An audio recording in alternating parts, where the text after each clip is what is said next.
Why don't you like Asian guys? Asian guys remind me of my brother. Every Asian guy I've been around with, people assume they're my brother. I don't want to be mistaken as your brother and sister. No dating Asians sort of policy. You kind of look a bit like my brother. Long story short, Liu is a self-hating Asian girl who typically dates a white guy. Why I don't date Korean men. Don't cancel me for this. It's internalized racism. It's funny how, as an Asian woman in America who's with a white guy but has dated and been in relationships with men and women from different cultures, the moment I post anything with my white male partner, the comments that I get from strangers who know nothing about me, usually men, are, "That's internalized racism. Of course your boyfriend is white. Why don't you date your own people?" I even got a comment that was like, "Oh, I have a crush on you, but I bet you're with a white guy." As if the only reason that I'm out with you is because you're not white and not because you think backwards, which turns me the fuck off. Listen, being an Asian woman in America, I am the first person to be hyper aware of the existing stereotypes of the Asian female white male combo with fries and drink bitch. I am the first person to say that as a Filipino, I know for a fact that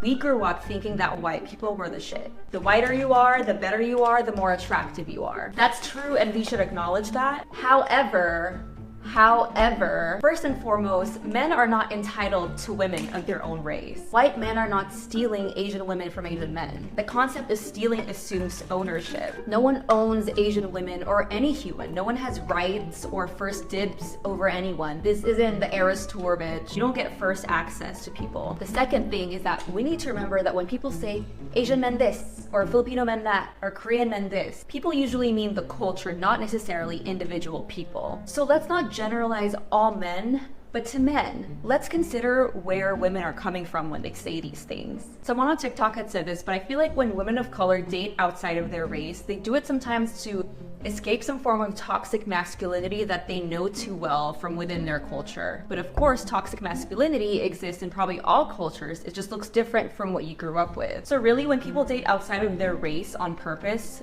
sometimes it's to date outside of their culture, not necessarily race, if that makes sense. Lastly, this doesn't justify judgment towards individual people. Just like anybody else, I am an individual with a story. As in, out of the 7 Bumble dates that I was on that year, the person that I happened to click with enough to turn into a 4-year relationship happened to be a white guy. Like, you can't assume that you know me or my dating history or my relationship. And by talking up my relationship, which you know nothing about, to internalize racism, end of story, you're taking away my agency and contributing to the very problem that you think you're calling out. Here's the thing. I am all for anyone dating anyone. Okay? You date who you are attracted to, who you want to date. But a lot of the issue is, right? Let's say with anyone, I'm not just saying Asian women, right? Let's say black women, white women, whatever, say that I don't want to date white men. I don't want to date this. I don't want to date that. Where it's like, this is the thing where you won't understand that the reason why you don't want to date white men or don't want to date Asian men is what a lot of men find the hypocrisies. Like she's saying toxic culture. But this is a thing where, and she also said it too, where pretty much any men could be, any group of men can be toxic. Any culture of men can be toxic. But this is why men will say that this is your delusion, okay? Where it's not about the culture. At the end of the day, it's about the man. It's about who you choose to give your time and effort to.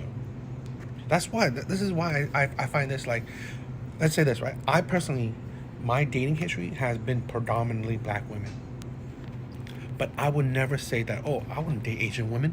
I want to date this. I want to date that. It's not about that. It's not about a particular race. I date who likes me and who I like. It's not about, this is a thing where you have to get a thing where if you specifically, this is the thing that a lot of women don't understand, right? Or at least in this case, Asian women. When you say, oh, I don't date Asian men, you are literally targeting Asian men and going after or trying to lower their self-esteem. This is the thing where you don't understand the repercussions of your actions. Okay? This is the thing where, let's say a group of men, Asian men in particular, already their self-esteem, their image in society is low. Okay? It is what it is, right? Dating statistics have shown that out of all men, Asian men are not as highly desired. Dating statistics, out of all women, black women are not highly desired. No, things you could say makes it worse. Okay, makes it kind of help that make it more concrete, where you are pretty much targeting men's self-esteem. This is the thing where I say, so it's like you think that you can't find a good man in Asian culture, but you assume that there are better men in other cultures, and then you see that, you know what, it's not about the culture, it's about the man. It's about what type of person he is, what his mindset is. This is the thing where sometimes we are so traumatized, okay? And she pretty much alluded to it, right? How let's say certain Asian women are traumatized by their own culture. So you are pretty much dictating your actions by trauma. And that's fine, that's up to you. But again, that is not a healthy way to go about it. I honestly feel that at the end of the day, we should actually just love who loves us and who we love. When we stick to race, we are essentially being like they said, internal racism or whatever, because we are so focused on skin tone. We're so focused on looks instead of who a person is, because that mentality will go into other avenues. So let's say you date white men, but now you don't really care about the person. You care that, oh, he's white, right? His looks. So you don't notice, oh, this man could be toxic. This man could treat you bad, but you won't think about it because, oh, he's white. At least he's not Asian. This is the thing where women don't understand that you have to think about it in a different level, on a true level where I'm not judging this person on his looks. I'm judging this person on his characters and morals, right? And this is the thing where I say it all the time. And women are synonymous with, like, you know what? Judging men on the exteriors, right? Things, the tangibles, not the intangibles, right? What type of person he is, what type of character he is, okay? And this is the thing where I said that women don't understand the rhetoric that they are putting out. And this is what I'm saying. It's not about who you can or can't date, right? It's about you making a distinction about it, right? I don't want to date Asian people. Okay. But it's like, remember, that doesn't like equate to better dating options, right? It's like, oh, I don't want to date Asian people, so white people are better. It's like, I just think that's like delusional, and thinking because of race, it will make things better. That's it. Someone tell me why guys our generation are so freaking sassy. Like, why? They be wanting that princess treatment too. But, honey, there can only be one princess. And it's not you, it's me. It's me. Like, I swear guys want to be girls so bad. Like, they want to be passenger princess always. They constantly want to be validated now, like constantly complimented. Like, that's your job, not mine. I'm the princess here. It's funny that women don't understand accountability, because this is all women's fault. Okay? How many years have you heard that women say men don't express emotions? Saying men that they don't express themselves, right? They don't express their emotions. Women don't know what they're thinking and stuff.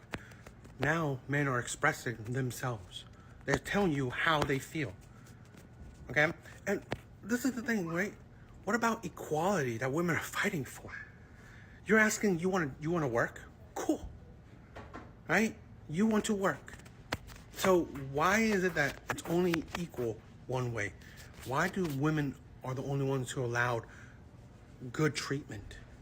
Why are only women allowed to have, to get attention for, to have validation, to be complimented, to be treated good?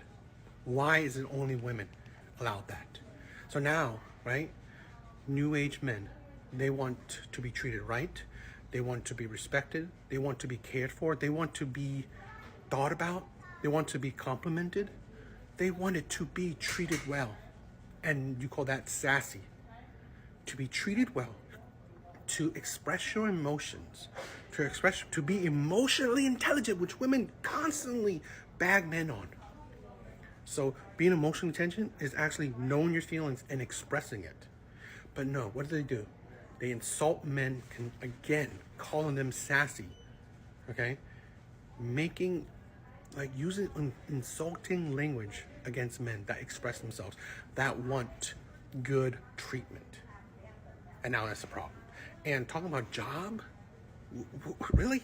Do women even do their job, right? You want to say job, you want to be stereotypical, right? I hope she's cooking and cleaning in the house. But no. Oh, what about it's feminism, freedom, and all that stuff, right? Equality. Well then, girl, then live equality, right? You don't predetermine jobs. It's not stereotypical, right? This woman is misogynistic, sexist. Oh, wow, yeah. The delusion of women, like insulting men for being emotionally intelligent and to be one treated like equals. Whoa. Can I ask a question about kids? Yeah. What's your feelings on them? In my 20s, I would have said, absolutely must have kids. I want them. At 30, I started questioning if that was just something that society's told me that I've wanted. There's not a lot of men I meet that I think they'd be great fathers. And so I kind of don't have that instinct to like procreate with them because I'm like, oh, I don't know if this would be an equal parenting relationship. My mom had like a very Britney Spears moment where she just like shaved her head. She was raising all three of us. My dad was in Afghanistan for like a 6 months tour. Understandably, she had a little mentee beat. She had a little mental breakdown. Shaved her head one night, was super drunk, screaming, crying. And she was like, she grabbed me by the shoulders and she was like, don't have kids. Don't make. Here's my thing, right? Do what makes you happy. Whatever it is. Have kids, don't have kids, it's whatever. My thing is, don't regret it. Know that there's consequences to everything. I would, like, having kids, like, it's an amazing feeling.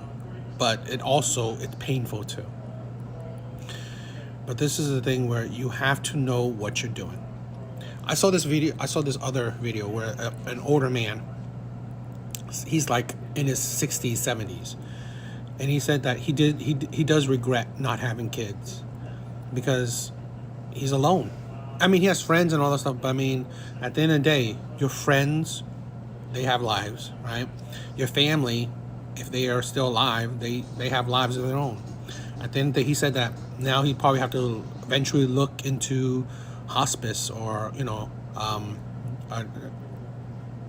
one of those old homes. Like I said,